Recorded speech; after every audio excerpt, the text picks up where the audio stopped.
The Tin Soldier story is really about being steadfast, which is, I think, a virtue we don't celebrate as much these days. But it's the story of a tin soldier that is not made like the other soldiers. He has this flaw. He only has one leg, and yet he's a soldier.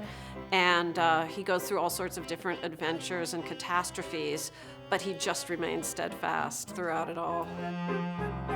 I was actually looking to do some kind of holiday show. I'd never done one, and I had this idea for how to do the act curtain of one, to do an advent calendar and count down the minutes till the curtain goes up.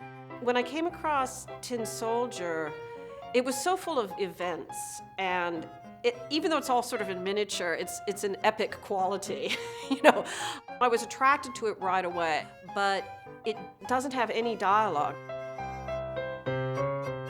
And then I just thought, what if I just don't handle the narrative? What if it just isn't there? It isn't spoken, and I dare myself and dare ourselves to embody it entirely visually. That was a really thrilling and scary idea. From the beginning, I was really insistent that we have live musicians. The presence of the musicians as part of the festivities. They're so much part of the atmosphere, and they have their eyes glued on that action, and the people that know that play best in the world are those four musicians. They're in complete sync with the actors. The real appeal of this show is for anyone who feels that they are different from the others, which I think is virtually all of us.